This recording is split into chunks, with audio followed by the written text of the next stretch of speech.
bien, daríamos comienzo a la sesión de la doctora Daniela Susana Sosa, que como miembro distinguido de este instituto es una profesora muy dedicada, comprometida, codirectora conjuntamente con el doctor Leonardo Massimino, cocoordinadora de la maestría en Derecho Administrativo, y una docente que tiene esa virtud que yo siempre señalo de tener una mirada en la faz práctica, porque es relatora del Tribunal Superior de Justicia y además docente de la facultad. Entonces une teoría y práctica y eso enriquece, por supuesto, sus intervenciones.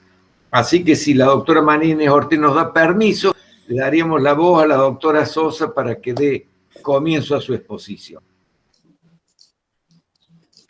Bueno, en primer lugar agradecerles a usted, al doctor Palazzo, al doctor Altamira, a Liliana, porque siempre nos dan un espacio a todos para participar en estos momentos de reflexión y de intercambios de ideas, ¿no?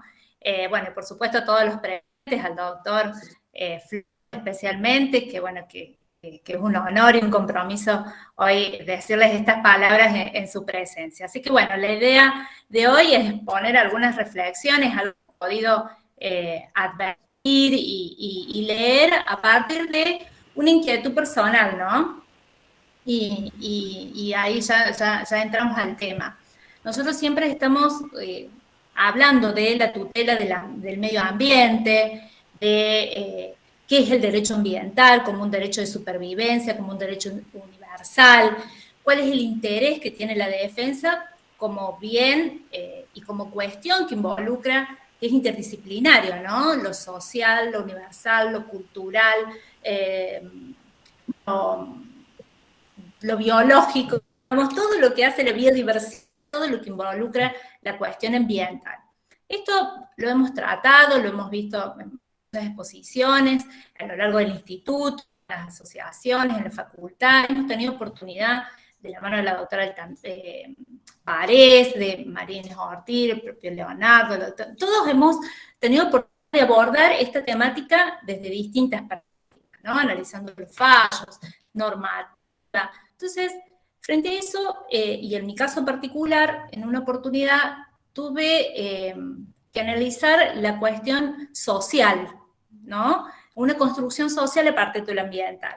En esa oportunidad, ya hace algunos años, analizaba qué significa una construcción, o si es una construcción social desde lo ambiental. Por supuesto, analizando lo multifacético que tiene la disciplina, esta problemática, más que disciplina, que tiene esta problemática. En ese momento empecé a advertir de la lectura en el derecho comparado, más una cuestión que me quedó sonando y por eso hoy la traje. El tema de la defensa de las generaciones futuras. Nosotros sabemos que los problemas ambientales que han sido tratados en fallos de la Corte, en fallos del Tribunal Superior de Justicia, y que han abordado cuestiones a veces puntuales, ¿sí? A partir de casos jurídicos, casos judiciales, donde se ha tenido que encontrar una solución a esta problemática, que por supuesto excede el núcleo de discusión jurídica que puede haber en la problemática.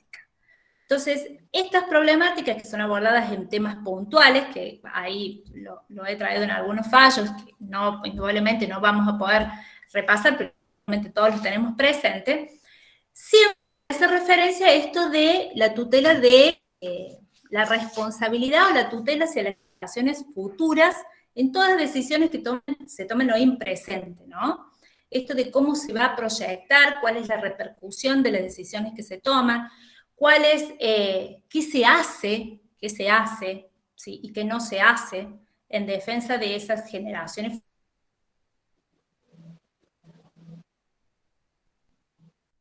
Heredar, ¿no?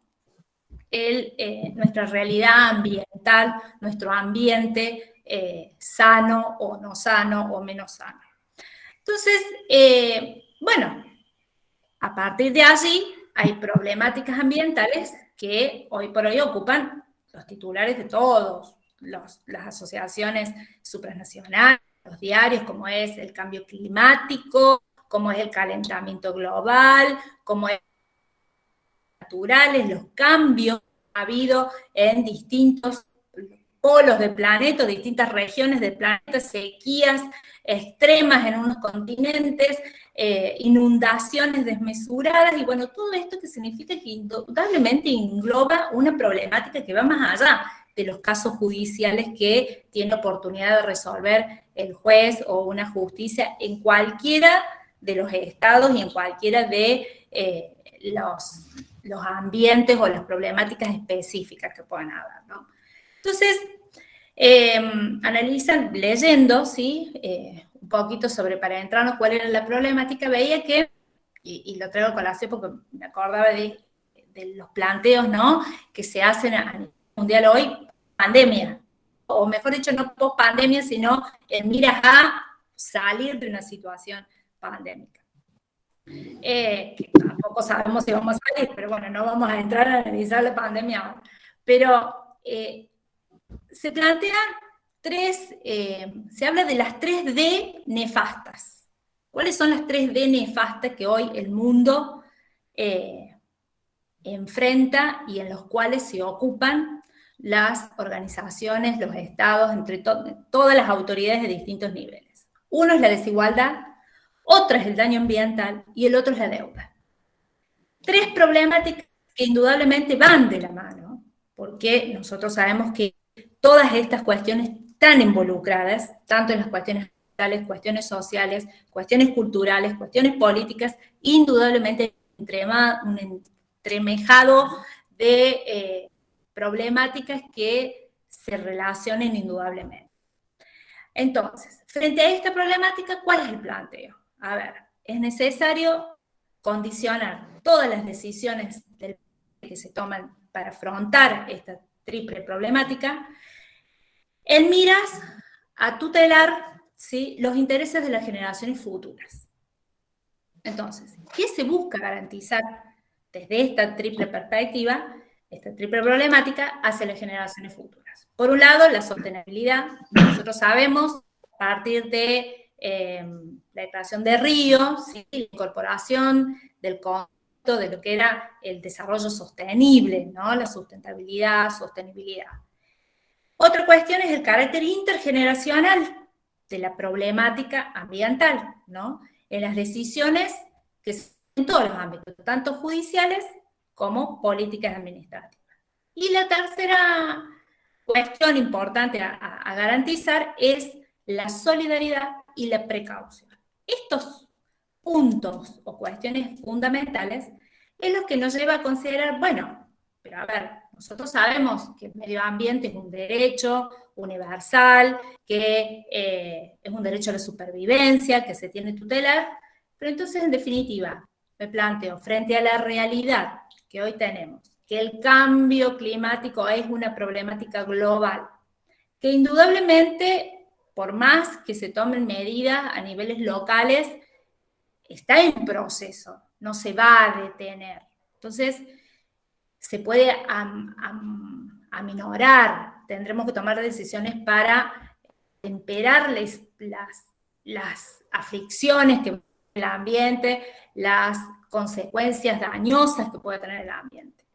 Pero, indudablemente, hay cuestiones que van a tener consecuencias, que van a repercutir, que van a hacer un daño en mayor o menor medida en todo lo que es el ambiente. Entonces, frente a eso, decimos, ¿cómo podemos asegurar que realmente esas generaciones futuras tengan una tutela representativa? ¿Sí? Entonces, ¿es posible hablar de una representatividad de estas generaciones futuras? ¿De qué manera la vamos a concebir? Entonces ahí venía la cuestión. ¿Vamos a hablar de sujetos de derechos de las generaciones futuras? ¿Cómo están previstos los sistemas jurídicos en cada uno de los estados para hablar o para tutelar esto de la protección de las generaciones futuras? ¿Es posible hablar de algún organismo institucionalizado o es suficiente con lo que tenemos? Ese es el planteo, ¿no? ¿Es suficiente con lo que alcanzan los mecanismos, los instrumentos que tenemos hoy para realmente asegurar una tutela efectiva hacia generaciones futuras, o estamos pensando en remediar situaciones problemáticas ambientales actuales? ¿Sí? Entonces, frente a esto decimos, bueno, ¿cuál es el estado actual de la cuestión, ¿no? ¿Cómo tenemos o cómo se ubica Argentina frente a esto? Bueno, nosotros sabemos el artículo 41 de la Constitución Nacional, el artículo 43, el propio artículo 66 de la Constitución de Córdoba habla del medio ambiente y la calidad de la vida. El artículo 41, por ejemplo, hace referencia, todos lo saben, ¿no? Pero me voy a permitir leerles. La primera parte dice: todos los habitantes gozan de un ambiente sano, equilibrado, apto para el que las actividades productivas satisfagan las necesidades presentes sin comprometer las de las generaciones futuras y tienen el deber de preservar. El daño ambiental generará prioritariamente la obligación de recompensar según lo establece la ley. Y después, las autoridades proveerán a la protección de este derecho, a la utilización racional de los recursos naturales, a la preservación del patrimonio natural y cultural y de la diversidad biológica, y a la información y educación ambiental. Nosotros sabemos que este artículo es la cuna, es la madre, ¿sí? La base constitucional de todo el sistema tutelar del ambiente sano, ¿sí? Como un derecho patrimonio natural y cultural que tenemos en el sistema argentino. En la Constitución de Córdoba, en el artículo 66, por ejemplo, hace referencia al derecho al medio ambiente y la de vida. Dice: toda persona tiene derecho a gozar de un ambiente sano. Este derecho comprende el de vivir en un ambiente físico y social libre de factores nocivos para la salud, la conservación de los recursos naturales y culturales, y a los valores éticos que permiten asentamientos humanos dignos, y a la preservación de la flora y la fauna. El agua, el suelo, el aire, como elementos vitales para el hombre, son materia de especial protección en la provincia. El Estado provincial protege el medio ambiente, preserva los recursos naturales, ordena su uso y explotación, y resguarda el equilibrio del sistema ecológico. Hay discriminación de individuos y regiones, y a partir de allí establece cuáles son las normas que se tienen que dictar a los fines de asegurar ese objetivo y esa finalidad. Entonces, esta base constitucional que se complementa con las leyes nacionales, nosotros sabemos la 2565 en el orden nacional, la 10.208, las normas específicas que tutelan bienes colectivos particulares, como hemos visto en otras exposiciones, se acuerda el doctor Copa, hablaba de la ley de tutela de los bosques nativos, por ejemplo, es decir, leyes particulares que hacen referencia a tutela de bienes colectivos particulares.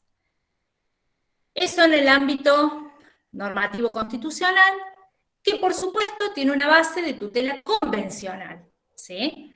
La tutela convencional que viene de la mano de la Convención de Patrimonio Mundial, protección del patrimonio mundial, sobre la diversidad biológica, la Declaración de Río del 92, la Conferencia Mundial de Derechos Humanos, en el marco de las Naciones Unidas, la Convención sobre el Cambio Climático, ¿sí? París de 2015, y en particular ahí hay una resolución en el marco de las Naciones Unidas, que es la resolución 29 del año 97, que justamente hace referencia a una declaración sobre responsabilidad de las generaciones presentes para con las futuras. El Acuerdo de Escazú, que es lo último que hemos incorporado, en los artículos 1 habla de la protección del derecho de cada persona, presente y futura, a tener un ambiente sano. El artículo 3 incorpora el principio de equidad intergeneracional, y el artículo 8 incorpora un criterio de interpretación amplia en cuanto a garantizar la legitimación activa en los procesos o procedimientos de ambiental. En definitiva, toda esta normativa, que sintéticamente he hecho referencia para no explayarnos sobre esto porque no es el tema de análisis, pero sí remarcar que hay una base constitucional convencional que reconoce y que apuntala los principios que habíamos dicho primeramente como reconocidos como base fundamental de lo que es la tutela del derecho ambiental. Todos buscan, en definitiva, conservar, garantizar los recursos naturales y culturales, la calidad del planeta, ¿sí? Y garantizar la accesibilidad del legado de las generaciones pasadas hacia las futuras, ¿sí? Es decir, hay un enfoque normativo, ¿sí? Constitucional, por supuesto, de base convencional, lo vuelvo a reiterar, en las generaciones futuras como beneficiarias directas de la protección del medio ambiente. Si no vamos a los fallos de,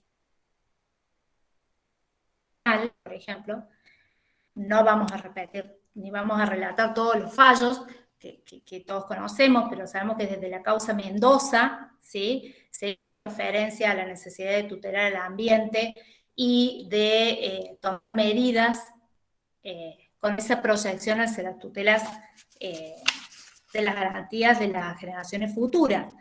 Decía, por ejemplo, la tutela del ambiente importa el cumplimiento de los deberes de los ciudadanos, que son el correlato que tienen a disfrutar un ambiente sano, para las generaciones futuras.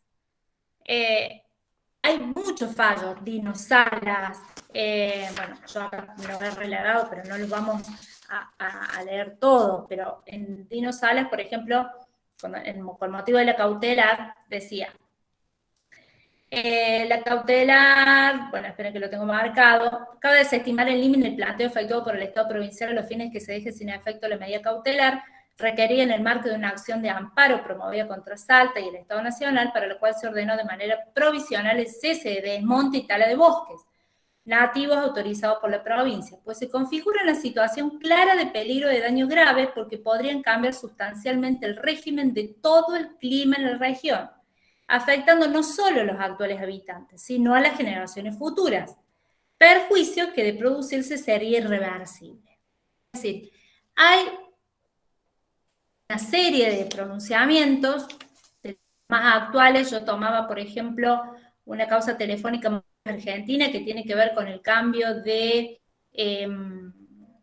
antenas, ¿sí?, telefonía móvil, y hay la disidencia de Maqueda y Rosati que hacen referencia justamente a esta tutela del medio ambiental, porque la mayoría entiende de que la decisión de remover las antenas, en definitiva, implicaba una violación de las competencias de la jurisdicción federal, por eso desestima el planteo, pero la disidencia, fíjense qué dice, cuál es el argumento, ¿no?, de la decisión. La cláusula del artículo 41 de la Constitución incorpora el concepto de desarrollo humano sostenible o sustentable, conforme al cual no solo las actividades productivas tienen el de preservar el ambiente, sino que el derecho al desarrollo debe ejercerse tal que responda equitativamente a las necesidades de las generaciones presentes sin descuidar las futuras. En base al principio señalado, bueno, como lo ha también en otros fallos de la Corte, es necesario hacer un juicio de ponderación razonable, no debiendo buscarse ponerse entre ambos, sino complementariedad entre los principios de tutela de ambiente y desarrollo, ya que su tutela no significa detener el progreso, sino hacerlo más perdurable en el tiempo, de manera que puedan disfrutarlo las generaciones futuras. Entonces, siempre hay una consideración o este enfoque, que yo les decía, hacia la tutela de las generaciones futuras. Pero bien, como les decía yo al principio, ¿es posible concebir a las generaciones futuras como un sujeto de derecho? ¿De qué manera pueden estar tuteladas? ¿Hace falta hablar de una tutela especial, una representatividad de estas tutelas, o con el artículo 31, con este plexo normativo que tenemos, es suficiente a los fines de garantizar realmente una protección efectiva, ¿no? Si veo en el derecho comparado, ¿sí?, y veo que la solución, como se imaginará, no es uniforme, ¿sí? Ahora, en los países más desarrollados, y esto es lo que me interesaba que hoy compartirles, en los países más desarrollados,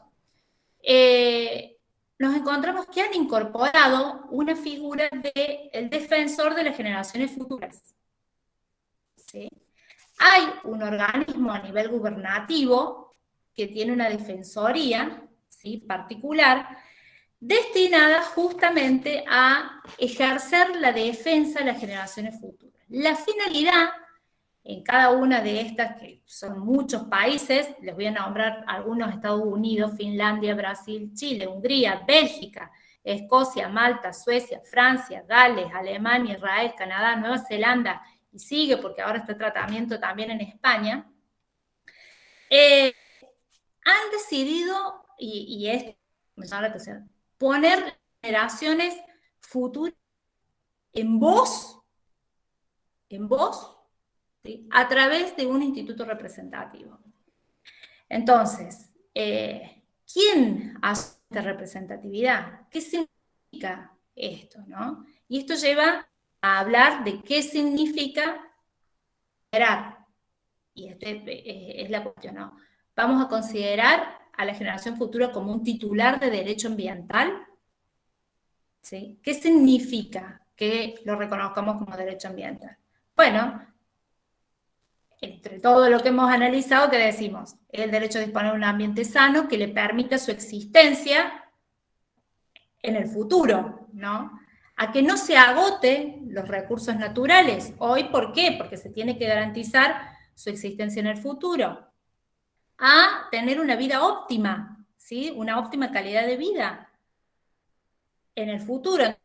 Nosotros estamos hablando de una proyección a través de esta figura, el defensor de las generaciones futuras, se ha permitido o se busca darle voz y ser oído a estas generaciones. Ahora, esto nos lleva a considerar en qué ámbito actúa, cómo funciona, ¿no? Y aquí es interesante considerarlo. Todos los sistemas no son uniformes, hay sistemas, distintos modelos, ¿no?, que han intentado o que intentan materializar cómo es la defensa de las generaciones futuras. Es muy variada. Hay órganos parlamentarios, ¿sí?, como pasa en el Reino Unido, que hay una comisionada de generaciones futuras, que es Sophie Howell. Ya les voy a comentar algunas consideraciones sobre esto. Hay, en otra figura, el defensor de las generaciones figura como un órgano adjunto al defensor del pueblo, como es la propuesta en España. Otro es un órgano dependiente y directo del órgano gubernativo, lo que deben ser algunas críticas, porque en realidad se pretende de que sea un órgano independiente de cualquier tipo de interés, ¿sí?, que no esté sujeto a la representación política que puede tener el gobierno. En otros es de configuración mixta, en otros es un órgano gubernamental, hoy estoy trabada, pero con respaldo de organizaciones internacionales o empresas privadas. Entonces, de distintas maneras, se ha buscado, por supuesto, de acuerdo a su raíz normativa y sistema jurídico, ¿sí?, dar la figura o reconocer esta incorporación de la figura. Hay organizaciones internacionales, como pasa en España, organizaciones de tutela ambiental que han presentado proyectos que intentan incorporarlo en la agenda de las políticas públicas de los estados, esta figura del defensor de las generaciones futuras. En general, ¿cuáles son las funciones que se han conferido en todas estas, poco que pude relevar, ¿no? Hay funciones legislativas, hay funciones de control, hay funciones de asesoramiento, posibilidades de hacer denuncias, intervenir en procesos de mediación y eventualmente en los litigios, la representatividad o la legitimación en los litigios. En general, y esto es importante, la intervención es previa, ¿sí?, a la toma de decisiones políticas de los gobiernos. Entonces, la idea de esta figura es incorporar todos los criterios que analizábamos anteriormente, sobre los cuales se intenta hacer las 3D, en materia ambiental específicamente, ¿sí?, con todo lo multifacético que eso significa. Entonces, La intervención es previa de asesoramiento, de informe, de asistir, de participar activamente en la mesa de diálogo, en la mesa de toma de decisiones de los gobiernos. Incorporar criterios, ¿sí?, de tutela ambiental en la mesa de toma de decisiones. Incluso tienen cuestiones o áreas específicas de tratamiento, de elaboración de informes, de brindar asesoramiento. En general, ¿sí?, sintetizando, que he podido leer, ¿cuáles son las cuestiones comunes que veo que preocupan a estos organismos? Por un lado, el cambio climático. Entonces vemos que la cuestión ambiental es abordada de manera global, ¿sí? El cambio climático. Modelos económicos futuros, ¿sí? La evolución demográfica, ¿sí?, y la participación ciudadana. Entonces, esos 4 temas centrales, ¿sí?, aparecen de distinta forma como propuestos en la agenda de análisis o de asesoramiento para estos órganos gubernamentales. En definitiva, intervienen ¿en qué? En la planificación en futuro, a través de la ayuda, la colaboración, el asesoramiento, ¿sí?, en esta mesa o toma de decisiones de los órganos gubernamentales. Viendo lo que pasa, por ejemplo, en Reino Unido, ¿sí?,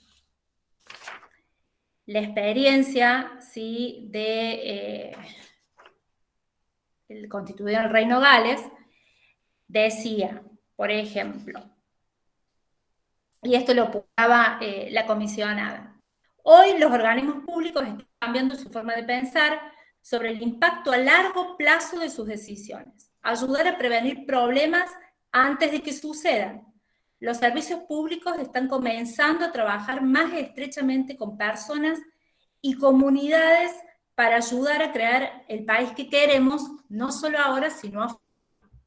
Y en esa línea, hablando en cuestiones prácticas y concretas, ¿sí?, el sistema de transporte, la red de transporte que se ofrece en Gales, también incorpora esta perspectiva tutelar y una participación activa de este comisionado, ¿no?, esta comisionada. Dice: se pretende está impulsando la agenda de las generaciones futuras a escala nacional, al desarrollar una cadena de suministro para beneficiar a las comunidades galesas y promover la sostenibilidad a largo plazo. Esto significa asignar responsabilidades a subcontratistas en torno al empleo ético, la minimización de residuos y la descarbonización. El sistema de transporte también está en trenes más amigables con el medio ambiente que se desplegarán en los próximos años en reemplazo de flotas existentes. Es decir, la intervención de este organismo viene a apuntalar, ¿no?, a darle un enfoque, ¿sí?, a la toma de decisiones de gobierno, de decisiones políticas, de gobernanza, tendiendo especial énfasis en la proyección de las decisiones actuales con las consecuencias a largo plazo. Hoy le compartía, hablando de esta cuestión práctica, ¿no?, a Liliana, que me llegó de casualidad, ¿sí?, a mi correo esta mañana justamente una invitación del diario Clarín, que después se los voy a compartir a ustedes, que tenía que ver con 10 charlas que se van a dar en el ámbito, por supuesto online, ¿no?, a través del canal YouTube. Estoy buscando a ver si encuentro el mail para decirles, que tiene que ver justamente en cómo son las nuevas formas de transporte a futuro en el escenario pandémico. Y justamente, por supuesto, las palabras, la sostenibilidad, la sustentabilidad, el desarrollo sostenible, la tutela de generaciones futuras, la necesidad de tomar medidas actuales, en mira, aparece claramente previsto. Entonces, decía, bueno, no es tan lejano, no es propio solamente de aquellos países, sino que de algún modo esto aparece en la agenda de gobierno en todos los países y con suerte también lo veía en el nuestro propio. Si nosotros, esta es la situación del derecho comparado. Si nosotros esto lo vamos a trasladar a lo que pasa en Argentina, ¿sí? Nosotros sabemos que en la Constitución nosotros tenemos el reconocimiento de una legitimación reconocida y extraordinaria, ¿no? Nosotros hablamos del afectado, nosotros hablamos del defensor del pueblo, de las asociaciones representativas, y en esa línea decimos, bueno, las generaciones futuras no aparecerían descrito como tal, porque no estaremos frente al afectado, salvo que tengamos una concepción amplia, ¿sí? El defensor del pueblo, de acuerdo a lo que aparece en el derecho, en estas regulaciones en otros países, no es la misma figura, es una figura que tiene otro rol, ¿sí? Porque el defensor del pueblo actúa para el presente, justamente el defensor para las generaciones futuras actúa anticipadamente, por eso el defensor del pueblo no solo que actúa en defensa de los procesos o la legitimación para los procesos judiciales o las acciones de amparo, de tutela del medio ambiente, el defensor de generaciones futuras tiene una participación anterior, ¿no? Busca instaurar, buscar ideas creativas, soluciones distintas, ¿sí? En el diseño de políticas públicas de los estados. Entonces, no se trata solo de tener una legitimación reconocida en la Constitución, a fines, como pasa con el defensor del pueblo, que tiene una función de defensa técnica quizás o de legitimación reconocida en la Constitución, sino que es un funcionario que va a participar activamente en la gobernanza de cada uno de los estados. Entonces, cuando nosotros hablamos de la defensa de las generaciones futuras, yo me planteaba, ¿no? ¿Cómo es posible? ¿Podemos hablar realmente de una defensa técnica de las generaciones futuras? ¿Podemos reconocerlo como sujetos de derechos como tales? Y en esa línea, ¿sí? También veía, por ejemplo, que en la Corte el Tribunal Constitución de Colombia, ¿sí? En un fallo que, si me permiten, acá lo tengo.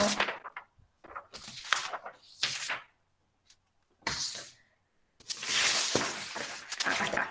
Era un caso sobre deforestación de la Amazonia colombiana, ¿sí? En Colombia tiene dos puntos centrales. Por un lado, en ese fallo, que estaba iniciado la acción de tutela ambiental, estaba iniciado por 25 niños y niñas, ¿sí? Justamente en tutela por deforestación de la Amazonia colombiana. Y el análisis del fallo hace hincapié justamente en dos cuestiones. Por un lado, en reconocer la Amazonia colombiana como sujeto de derecho, y por otro lado, la necesidad de tutelar las generaciones futuras. Fíjense, si lo puedo abrir, que lo tenía acá abierto, es lo que decía el fallo, cuando de la protección o de la tutela de la persona humana, ¿no? Y esto de el prójimo, de tutelar al prójimo. Esperen que lo voy a buscar más arriba.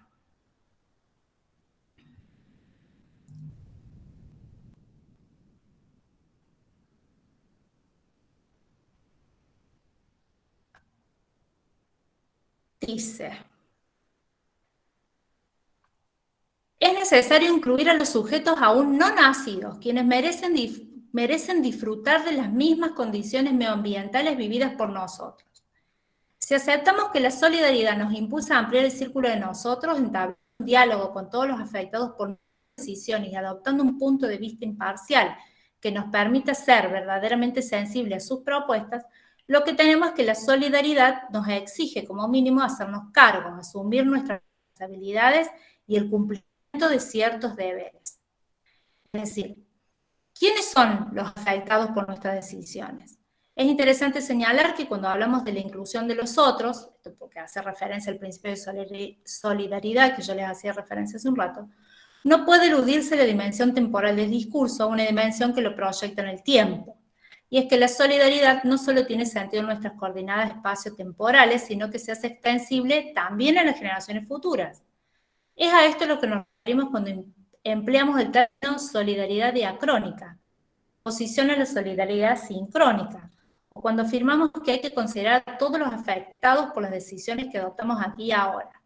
O sea que las cuestiones que parecen abrirse con la consagración de la solidaridad no solo se conectan con hacerse cargo, con responsabilizarse de la inclusión del otro, sino también con la problemática que plantea la protección de las generaciones futuras, la responsabilidad de las generaciones actuales frente a ellas y la imposición de ciertos deberes en su favor. Y dice, 5, los derechos ambientales de futuras generaciones se cimientan en 2 puntos importantes. El primero, el deber ético de la solidaridad de la especie, y el segundo, el valor intrínseco de la naturaleza. Y continúa haciendo referencia y analizando, bueno, el reconocimiento de la naturaleza como sujeto de derecho. Ahora yo analizaba y pensaba que en Colombia, como pasa en Ecuador y en otros países latinoamericanos, el ambiente o la naturaleza aparece como un sujeto de derecho reconocido en la Constitución como tal. Nosotros tenemos, no hablamos del sujeto de derecho ambiente, ¿sí? No obstante, hablamos de el ambiente como patrimonio cultural y natural que deriva del artículo 41, ¿no? Entonces, desde esa perspectiva, veía que en Argentina hay 2 casos importantes que posiblemente los conozcan, que tiene que ver con esta situación. Uno es del año pasado, del año 2020, que tiene que ver con dos procesos ambientales. Uno era una cautelar que se inició ante la Corte Suprema a los fines de que se diera la protección, esperen que acá lo tengo, es una acción iniciada por el Foro Ecologista de Paraná y Asociación Civil para la Justicia Ambiental en julio del 2020, ¿sí? Donde la acción estaba dirigida a obtener una medida cautelar para tutelar, ¿sí? el delta. Lo llamativo de esta acción en tabla de medida cautelar era que el foro está realizada, dice, la acción está realizada en representación de un grupo de niños y niñas para que se les reconozcan el derecho a ser oídos. Y argumenta en la demanda, los niños y niñas hoy no pueden participar de la toma de decisiones, peor son los que en su adultez vivirán, pero son los que en su adultez vivirán con los escenarios desgastados por el avance del cambio climático y falta de gestión para su mitigación. De esta manera, la Corte debe decidir sobre el pedido de suspensión cautelar iniciado por niños y niñas como actores centrales, es decir, se trata de una demanda por generaciones futuras. El otro punto a considerar es que pide que se reconozca el delta como sujeto de derecho. Es necesario dar urgente protección al delta en toda su extensión y no sectorizadamente a las Islas de Victoria, porque entendemos que es un ecosistema esencial para toda la región, para la mitigación y adaptación al cambio climático. La Corte, en esta causa, ¿sí? Que es este pedido de medida cautelar, que tenía que ver con, como les decía recién, entablada por una asociación ambientalista, pero aduciendo la representación de niños y niñas y de las generaciones futuras, finalmente la Corte lo declaró abstracto porque el objeto de la acción cautelar tenía que ver con que se suspenda un decreto del Ejecutivo Provincial que realizaba el uso de las tierras y del suelo aledaño en toda la cuenca del delta. Finalmente, el Ejecutivo Provincial derogó ese decreto, esa autorización, se modificó y la Corte termina declarando abstracto el pedido, ¿sí? O sea que no se pronunció. Pero en otra causa, equística de defensa Medio Ambiente contra Santa Fe, también del 2020, también del año, en agosto del 2020.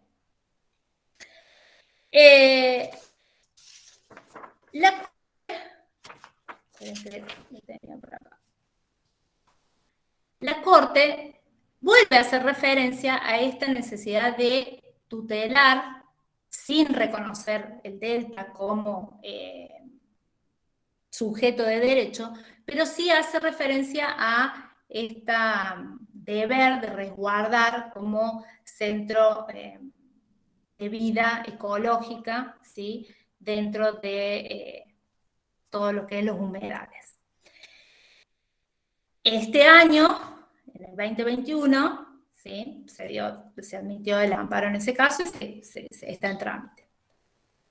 Este año, en el 2021, se admitió una demanda que tiene por objeto, una cautelar en realidad, a través de la Procuradora del Tesoro de la Nación, la doctora Monti, ¿sí?, con el objeto que se suspenda la concesión de las hidrovías, ¿sí?, que también tenía por objeto la defensa de los humedales del delta. Entonces, allí se hace hincapié nuevamente la necesidad de dar un resguardo uniforme a toda la cuenca. Lo mismo que pasó con la tutela en los amparos de Río Atuel o el caso de Provincia de La Pampa contra Mendoza, bueno, y en todos estos se hace referencia a la tutela del ambiente, ¿no? No como sujeto de derecho en sí, al modo de lo que tenemos la naturaleza, como puede pasar en la Constitución de Ecuador y demás, y por eso nuestro sistema jurídico parece distinto de lo que serían estas concepciones. Y por ende tampoco se habla del reconocimiento de las generaciones futuras como sujetos de derecho, indudablemente. Pero sí se tiene en cuenta este enfoque, ¿no?, de tutela de equidad intergeneracional en la tutela del medio ambiente. Ahora bien, esto en el ámbito de la Corte. Nosotros, anticipadamente, en Córdoba, tenemos un procedimiento que la doctora Ortiz, si me permite traerlo a colación, ella seguramente se acuerda muy bien, que es la causa Pfizer-Diego contra Comuna de Dique Chico, seguramente Inés lo tendrás muy presente. Toma justamente, recientemente, lo tengo, mira, la Sala este año, ¿sí?, el auto 50 del 13 de abril de 2021, confirmó la decisión que había tomado la cautelar la Cámara y la modificó solamente en un aspecto que no hace alusión, porque en ese caso, justamente lo que estaba en tela de discusión era un pedido de suspensión de la aplicación y fumigación de productos fitosanitarios en un radio de 500 metros cerca de un establecimiento educativo en la comuna de Dique Chico, y a su vez de un jardín de infantes que había en el lugar. El Tribunal Superior de Justicia autoriza que se realicen las fumigaciones en periodos y en horarios donde no estén asistiendo los alumnos, los niños a las escuelas, pero mantiene el análisis y la medida en cuanto a la necesidad de suspender y ordenar el análisis o la realización, digamos, de estudios, ¿cómo es que dicen? Espero que lo tengo acá. Estudios clínicos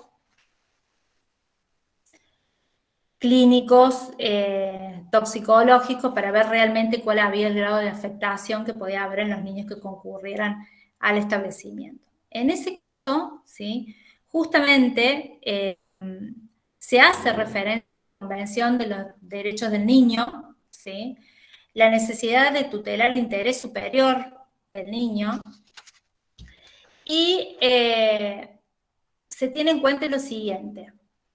Dicen más o menos así, yo los he extractado para no hacer tan larga la lectura.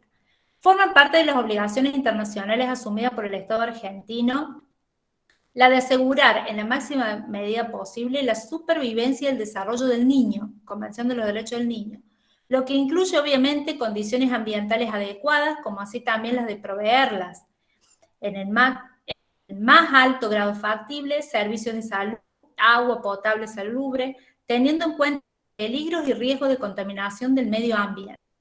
Esto pone manifiesto que el estudio clínico epidemiológico toxicológico ordenado con especial consideración de los niños, niñas y adolescentes que concurren a un establecimiento educativo, así como el relevamiento de los datos químicos del agua y suelo para despejar dudas por el posible impacto de la salubridad del agua potable que consumen, demuestra que, lejos de tratarse de una medida judicial arbitraria, irrazonable o desproporcionada, ha tenido especialmente en miras el interés superior de aquellos y al mismo tiempo puede ser interpretada como una decisión que cumple con el deber estatal de inculcarse el respeto al medio ambiente.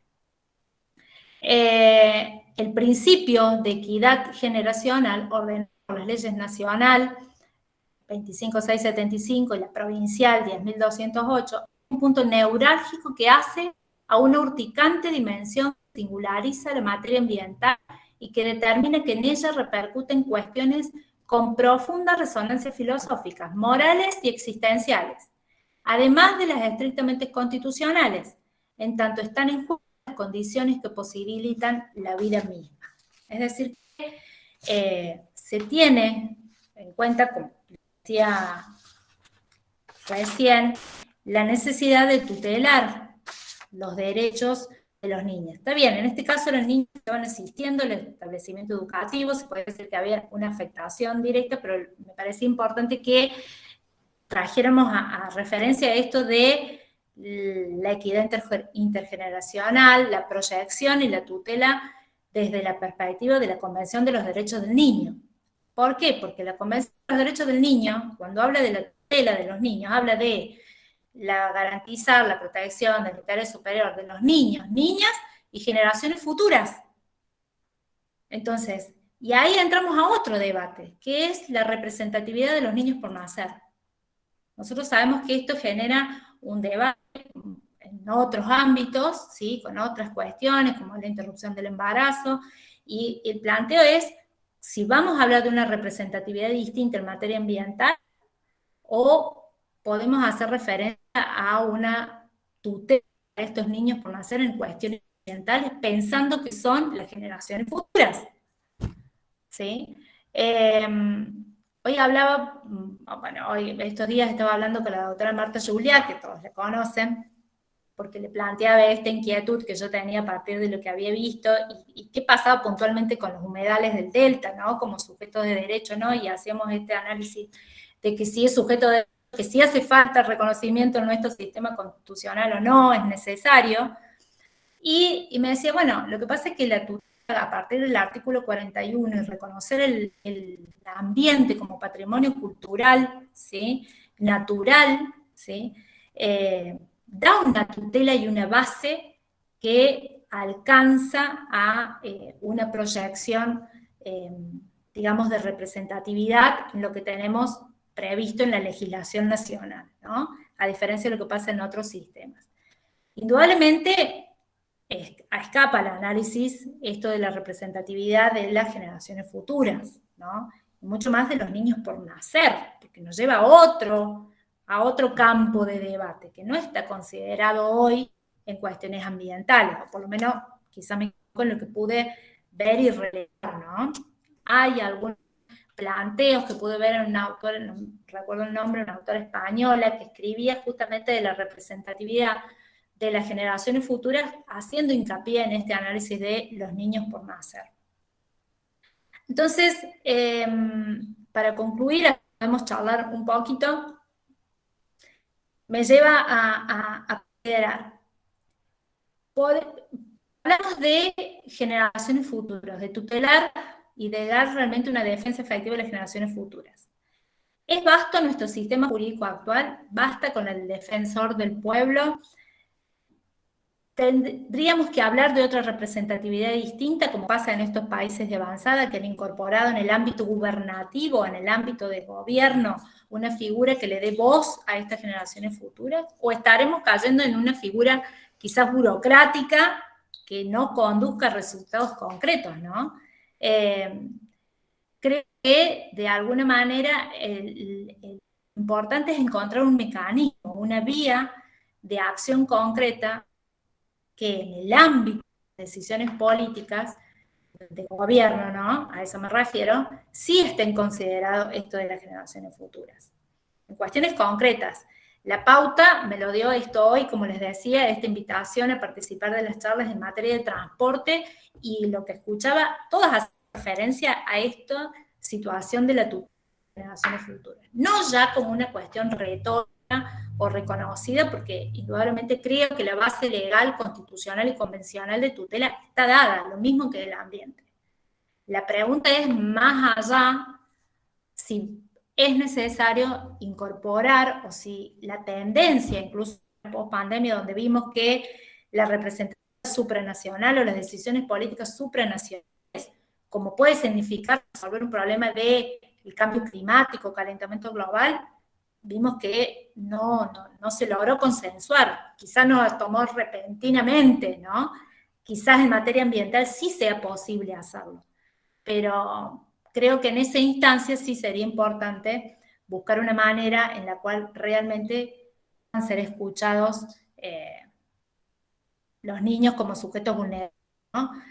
Por supuesto, vemos que la ley de procedimiento incorporó un capítulo especial de la situación de vulnerabilidad, y por último, me quedó haciendo ruido también en este análisis la figura del abogado del niño, porque la proyección integral de los derechos del niño en nuestro sistema, a través de las leyes, el Código Civil, la Ley 26061, que establece la Ley de Protección Integral de los Niños, la Ley 10.639 del 2019, que incorpora la figura del abogado del niño. ¿Cuál es el rol que tiene el abogado del niño? Cuando hablamos de tutelar y representar un niño, ¿sí? Incluso en el derecho comparado también está el debate si pueden tener representatividad de niños por nacer. Solamente tiene que ver con cuestiones que involucran intereses directos del menor, como vemos a lo mejor en cuestiones de familia, ¿sí? O esa representación alcanza otros ámbitos. La ley refiere a procesos y procedimientos administrativos justamente. Entonces, ¿cuál va a ser? ¿Alcanzará la figura del abogado del niño para garantizar esa representación, darle tutela a las generaciones futuras en cuestiones ambientales? Creo que estamos en un camino comenzado, felizmente por las decisiones judiciales que hacen referencia a esta obligación, responsabilidad o de equidad intergeneracional que tiene enfoque hacia las generaciones futuras. Pero creo que en el ámbito de decisiones de gobierno, en el ámbito de la gobernanza, es como que se debe tener más en cuenta, o se debe tener esta perspectiva de análisis.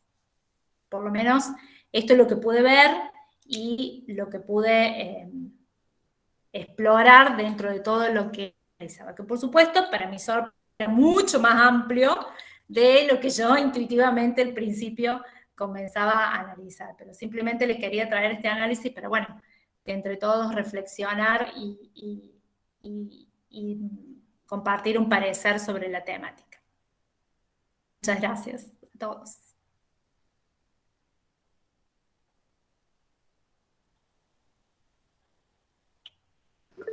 Como ustedes verán, supremamente interesante, sobre todo todas las inquietudes que nos ha despertado la exposición de Daniela, y ahora, como es ya una norma en nuestro estatuto, le vamos a conceder la palabra a Susana Paredes para que dé sus opiniones, porque nos ha pedido la palabra. Muchas gracias, Daniela. No, por favor.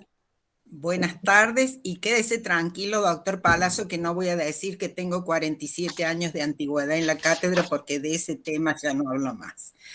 En primer lugar, les digo la verdad, yo no he podido venir a algunas reuniones, pero estoy viendo que las colegas más jóvenes eligen temas que realmente nos interpelan. Y cuando yo leí el título que había elegido Daniela, dije, qué coraje cívico, porque realmente nos ha puesto frente a un desafío que sabemos que no podemos solucionar hoy, pero nos deja un montón de cosas. Y yo en esto de las 3D, me puse a escribir y dije, ¿cómo sostengo las 3D? A las 3D las tengo que sostener con valores éticos. Y el primer valor me parece que es el valor vida.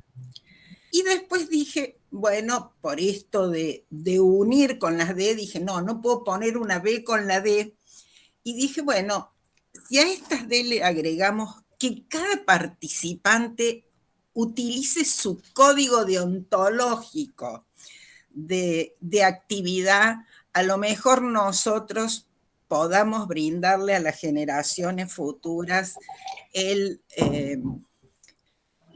lo que le debemos brindar. O sea, tenemos esta obligación que por sobre todo para mí pasa por un aspecto moral. Quiero decir un pequeño dato. A mí me llamó la atención, hice una notita respecto, por ejemplo, el código que hace la urbanización del Gran Córdoba, en ningún momento habla de la persona. Entonces ahí a mí me puso muy sobre aviso que hagamos una planificación urbana y no pensemos en la persona. Lo retomo con este planteo que nos has hecho. Y por último, y esto es un aviso, además de las felicitaciones, porque me parece fantástica la exposición y la data que nos has hecho recorrer toda América sin free shop, eso sí. Les quiero dejar una pequeña inquietud para los letrados que litigan y para los letrados que están en la administración.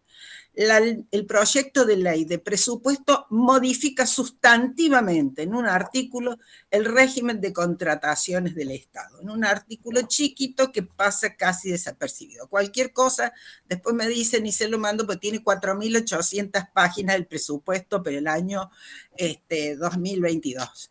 Gracias, doctor, porque vio que ya no hablé de mis 47 años en la cátedra, lo cual revela que yo también estoy haciendo un esfuerzo y felicitaciones. Déjenme que felicite a las mujeres de esta cátedra, que son maravillosas, tienen energía, le ponen garra y se animan. Así que muchísimas gracias. Gracias, Susana, gracias, Susana.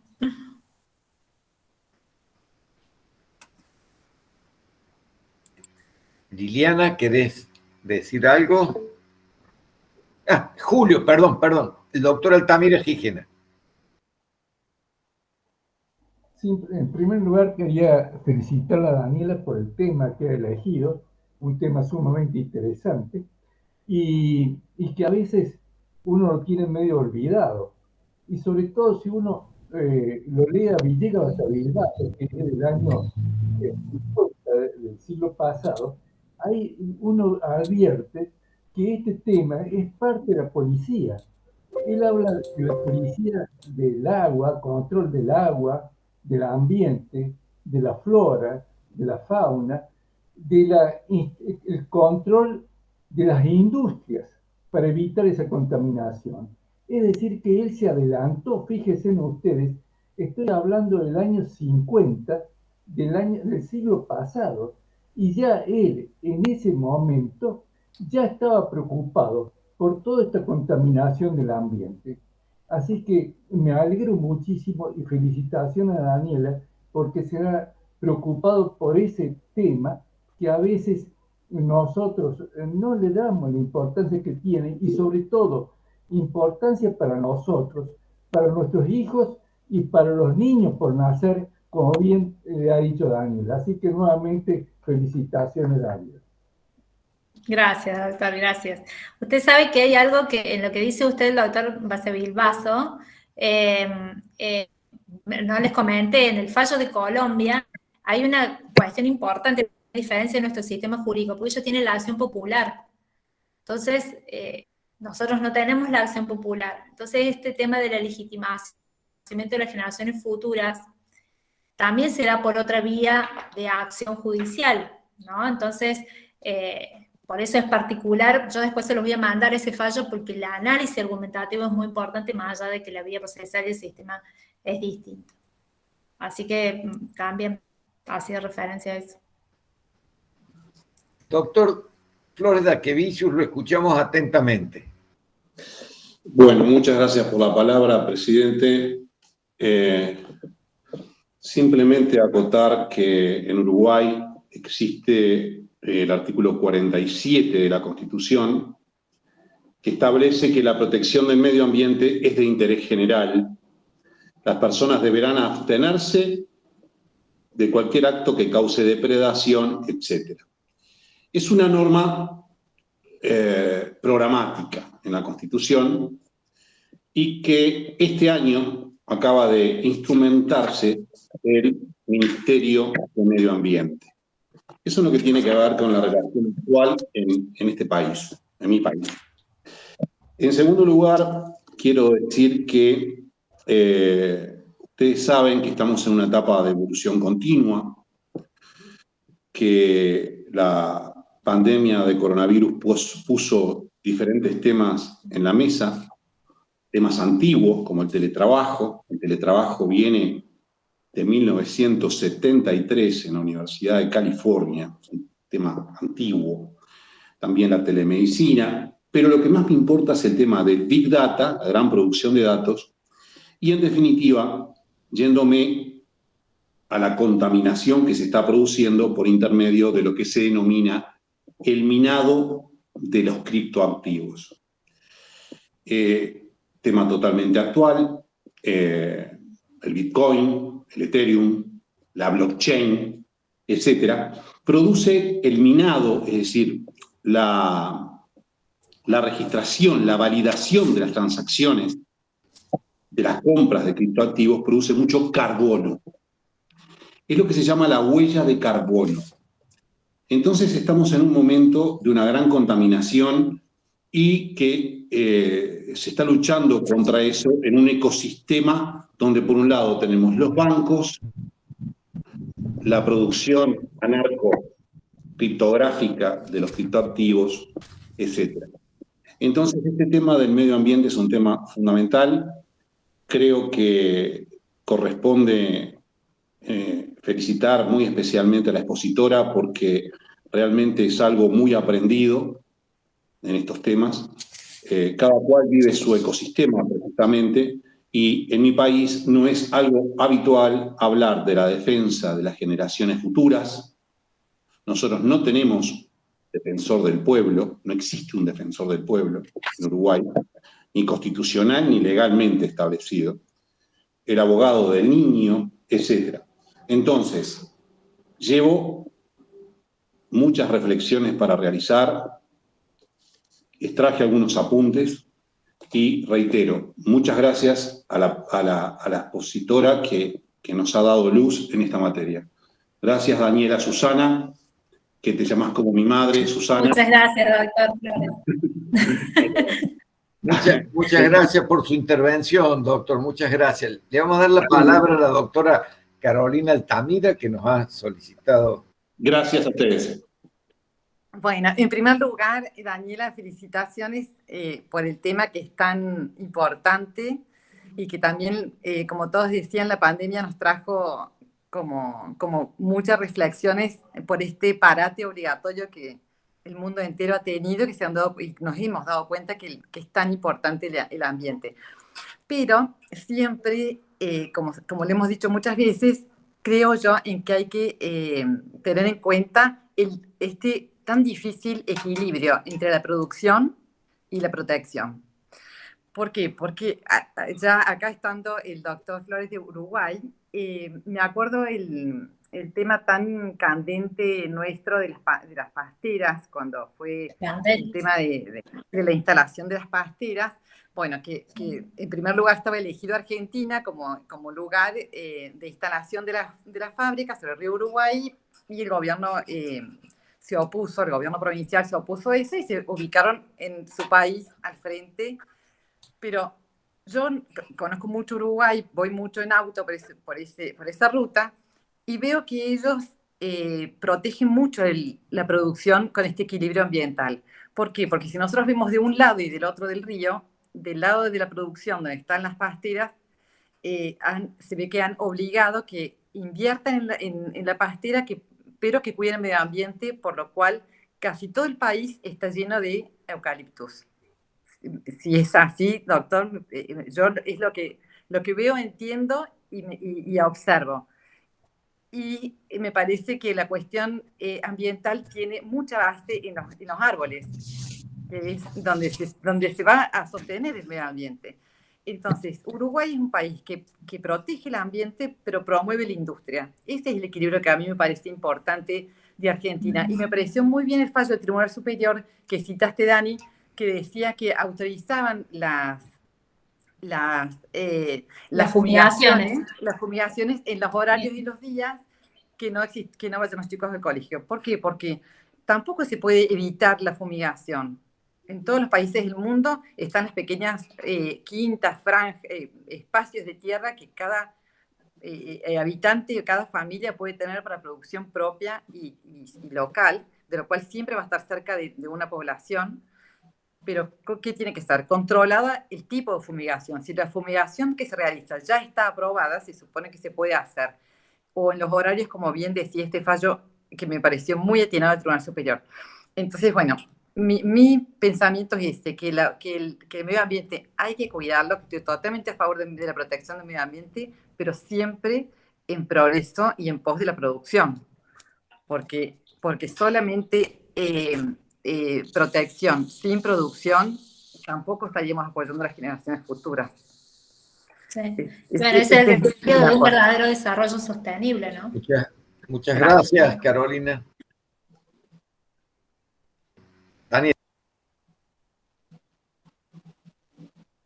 Lo que le decía a Carolina, no sé si se corta ahí, porque para mí se me entrecortaba un poquito, que es el gran desafío de hablar, cuando hablamos de desarrollo sostenible, ¿no?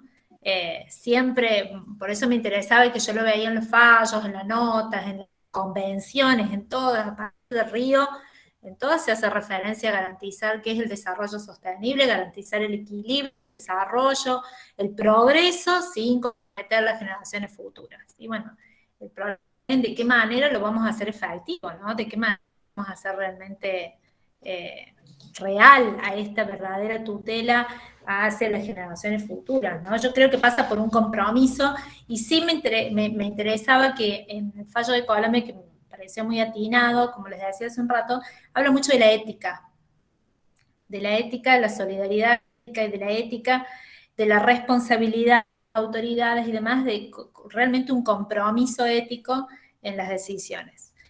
En algunos países lo hacen a través de figuras institucionalizadas, ¿no? Habrá que ver de qué manera en nuestro lado del hemisferio lo podemos canalizar, ¿no? Instrumentar para realmente hablar de una tutela a futuro, ¿no? Con la menor degradación posible. Totalmente. Un difícil equilibrio. Sí, sin duda. Hay que ver la gobernanza, a ver de qué manera la política pública se puede diseñar y se puede avanzar en esa línea, ¿no? Es un cambio cultural. Inés. Sí. No, digo que el caso de las pasteras, según los internacionalistas que han estudiado muy a fondo ese fallo, Argentina lo perdió por un déficit de defensa técnica y de prueba. No es lo mismo. Es una gran diferencia en el análisis jurídico del impacto de las pasteras, ¿no? Sí, también pasa que muchas veces con respecto al medio ambiente no se informa bien. La gente no está bien informada y las informaciones no son tan acertadas. Por ahí son muy fundamentalistas o de un lado o del otro, y no es lo que realmente, lo que verdaderamente impacta contra el ambiente o no. Creo que el derecho a la información pública es muy importante para el tema ambiental. Pero lo tiene que ejercer los interesados, es lo que hay que desarrollar, la educación ambiental y la participación. Sí, pero yo soy optimista, muy optimista. En el mundo entero cada vez la gente se siente más comprometida por el ambiente. Totalmente. Soy optimista en el sentido de que personas van a participar, no soy optimista de que vaya a degradar el ambiente, ¿no? Doctor Juez. Claro, Sí. de hecho los mayores propulsores de la tutela, ¿viste, Inés? Son los niños, los jóvenes. Lo vemos. Ante todo, felicitaciones, doctora Sosa. Es un temazo y sobre todo es un temazo por las políticas de largo plazo. Es decir, lo sustentable y lo sostenible solo se logra con políticas combinadas, interrelacionadas, tanto en educación como en desarrollo de hechos, como normativas protectoras, tanto, digamos, integralmente, normativas protectoras que tengan que ver con lo municipal, lo provincial, lo nacional, lo internacional. Es decir, este es un aspecto donde tenemos hermosas declamaciones y sin embargo se nos prende fuego el norte de Córdoba. ¿Ah? Hermosas declamaciones, es decir, ¿por qué? Porque ha habido un industrialismo, objetivamente, ha habido un industrialismo destructor. Ese industrialismo destructor que si bien ha generado productos y demás, no ha sido equilibrado, como bien decían recién ustedes, con normativas regulables pensando en el largo plazo, porque pensar en el largo plazo es como cuando se va volviendo viejo y va comprando las propiedades para los hijos, para los nietos. Es decir, esto es un desafío de herencia para las próximas generaciones. Ahora bien, lo sustentable, lo sostenible, si no son políticas públicas de largo plazo y asumidas por los estados en confederaciones políticas con demás estados, esto, digamos, es simplemente lloremos el mañana. Nada más, muchísimas gracias. Gracias, Daniel. Gracias a vos. Bueno, estamos llegando ya al límite que nos da la doctora Liliana Villafañe para el uso del link. Así que con un fuerte aplauso vamos a despedir a todos los presentes y nuevamente muchas gracias. Gracias a todos. Los participantes y nos vemos en la próxima sesión. Muchas gracias a todos. Hasta pronto. Gracias. Felicitaciones, Daniel. Hasta la próxima reunión. Gracias. A verla. Chao. Gracias a todos los presentes, gracias a todos los presentes. Muy interesante se ha puesto el instituto últimamente, que estamos trayendo cuestiones sumamente dignas de ser elaboradas, ¿no? Así que bueno, hasta la próxima reunión. Un abrazo grande para todos. Adiós, doctor Cariños, Palazzo. cariños. Hasta luego. Adiós. Hasta luego. Chao.